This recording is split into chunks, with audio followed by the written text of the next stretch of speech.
Bonjour, aujourd'hui je vais vous présenter les rôles et responsabilités des capitaines dans les ligues de l'UGM.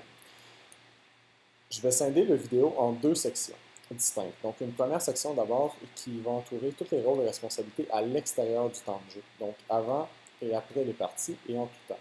Ensuite, il va y avoir une deuxième section pour la vidéo sur toutes les responsabilités durant une partie qui vont être expliquées. Donc d'abord, comme vous pouvez le voir à la présentation à l'écran, le capitaine a différentes responsabilités avant les matchs.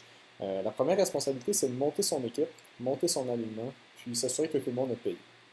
C'est assez simple. En général, lorsque UGM présente ses ligues et son offre de service pour ses saisons, il va toujours présenter ça un petit peu d'avance. Donc, dès que vous voyez les informations, dès que vous recevez la publicité par rapport à ça, c'est important d'aller s'informer sur les différentes offres de service, puis commencer tout de suite à monter son équipe. Donc, trouver les joueurs qui vont composer l'alignement minimum. C'est important de faire ça le plus rapidement possible avant même d'inscrire une équipe correctement parce que dès que vous allez inscrire votre équipe, vous allez vous faire demander de compléter votre alignement sur le site web.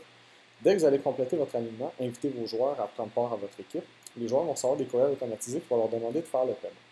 Plus ils vont recevoir ce courriel-là rapidement, plus ils vont être en mesure de payer rapidement.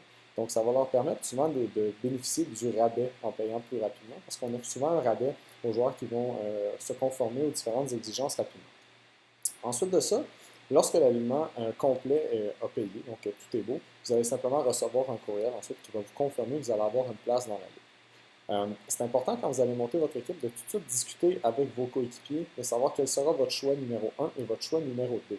Dans le plupart des cas, surtout pour les nouvelles équipes, vous ne serez pas nécessairement en mesure d'obtenir automatiquement votre choix numéro 1 parce que certaines ligues sont très contingentées. Donc c'est important même, avant l'inscription, d'avoir déjà déterminé un plan B au cas où vous n'arriveriez pas à avoir votre place. À ce moment-là, nous, en tant qu'employés de l'UGM, on va être en mesure de placer votre équipe tout de suite dans votre choix numéro 2 parce que nous, on prend pour acquis que vous avez déjà eu l'occasion d'en discuter avec tous vos joueurs. Évidemment, ce n'est pas tout le monde qui va être en mesure nécessairement de jouer dans votre choix numéro 2. Donc, on va être en mesure de procéder à certains remboursements ou des remplacements dans votre alignement à ce moment-là.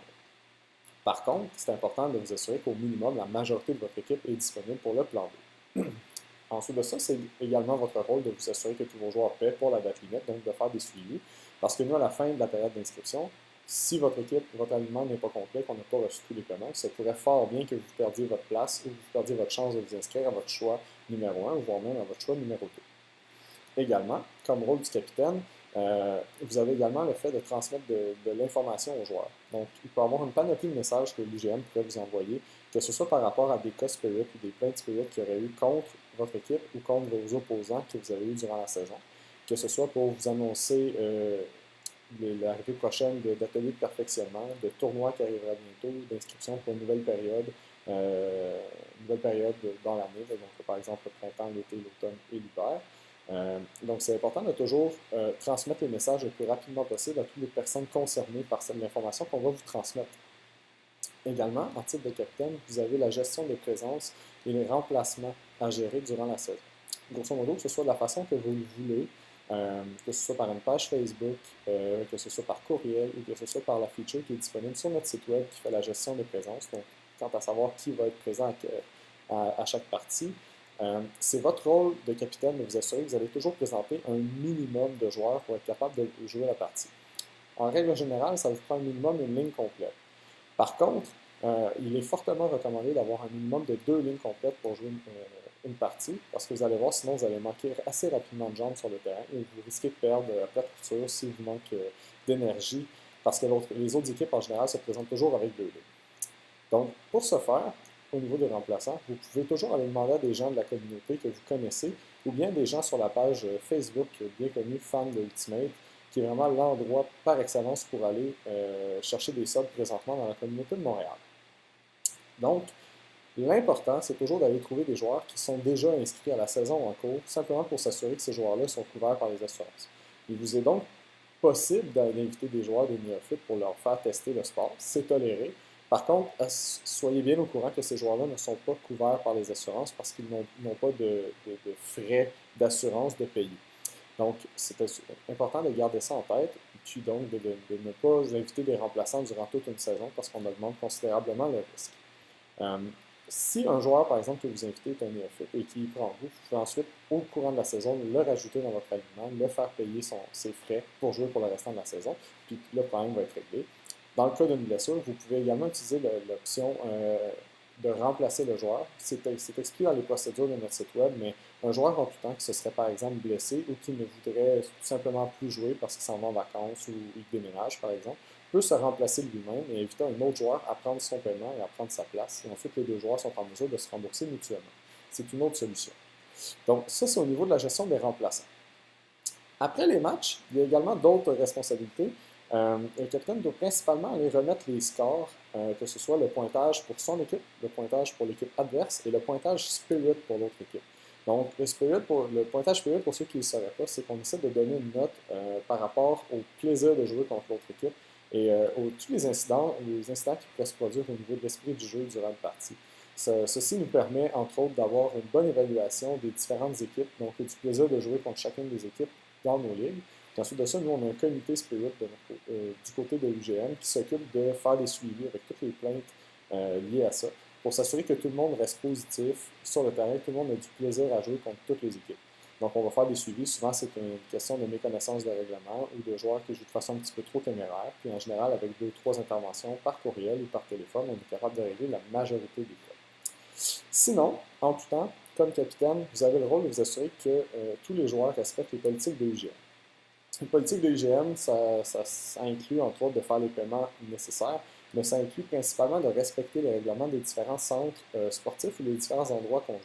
Donc, par exemple, on n'a jamais le droit d'avoir d'alcool ou d'avoir consommé de la drogue ou d'en consommer sur les terrains ou dans les espaces avoisinant les terrains sportifs où on pratique. C'est interdit, par exemple, d'apporter son vélo sur les terrains sportifs. Par exemple, à McGill, c'est strictement interdit de l'avoir à l'intérieur du stade. Vous pouvez les avoir à l'extérieur, les enchaîner à l'extérieur du terrain, mais ce n'est pas permis sur le terrain. C'est également interdit dans bien des cas d'amener vos chiens, ou vous pouvez amener vos chiens, mais dans la plupart des cas, dans les endroits que c'est permis, s'il faut les garder en laisse en tout temps. Donc, ce genre de politiques-là, ils sont tous affichés sur le site web de l'UGM. Il y en a plusieurs. Puis, c'est important de s'assurer que tout le monde respecte ça en tout temps parce que ça peut nuire à très court terme, souvent, à l'accessibilité à certains terrains. Également, c'est important, à titre de capitaine, de s'assurer du respect de l'esprit du jeu de tous les joueurs pour s'assurer que votre équipe est agréable à affronter et également que votre opposant est agréable à affronter. Donc, c'est aussi votre rôle à titre de capitaine, si jamais vous voyez une situation spirit, donc déplaisante sur le terrain, d'aller voir l'autre capitaine ou l'autre joueur de votre équipe qui se serait mal conduit, puis d'aller juste vous expliquer avec lui, puis lui exposer votre façon de voir. Évidemment, le tout doit être fait de façon polie et vous devez toujours agir de façon respectueuse. Donc, vous devez être un ambassadeur sur le terrain en tout temps du spirit. Donc, c'est vraiment une valeur de base d'Ultimate que nous vous demandons, à titre d'ambassadeur, de transmettre à votre prochain. Également, comme dernière responsabilité à l'extérieur des matchs, le rôle du capitaine, c'est de s'entourer d'un bon co-capitaine et ou d'un bon gardien des règles. C'est un synonyme dans notre cas. Pour nous, ce qui est important, c'est que le co-capitaine soit quelqu'un qui va être en mesure de vous épauler. Donc, par exemple, si vous êtes absent, si vous êtes blessé, cette personne-là va être en mesure de prendre votre rôle de capitaine et de faire toutes les mêmes choses que vous feriez. Donc, par exemple, la gestion du spirit, mais aussi le décorum de partie. Mais également, ça va aussi être son rôle dans le restant du temps où vous allez être présent d'être le gardien des règles. Donc, de s'assurer qu'en tout temps, les joueurs sur le terrain soient au courant des différents règlements qui s'appliquent au Ultimate. Donc, par exemple, il arrive toujours durant une saison 2-3 situations où les gens ne sont pas tout à fait certains comment on devrait régler cette situation-là. Le rôle du gardien des règles, c'est simplement d'aller s'informer, de trouver la réponse de comment on aurait dû agir, puis ensuite de retransmettre cette information-là aux joueurs de son équipe. Comme ça, on s'assure que la prochaine fois qu'une situation similaire va se produire, bien, tout le monde va savoir comment agir. Donc, c'est juste ça, le rôle du capitaine à l'extérieur du temps de partie. Donc, restez des notes pour le prochain vidéo qui va être disponible sous peu, juste avant. Donc, merci, passez une bonne journée.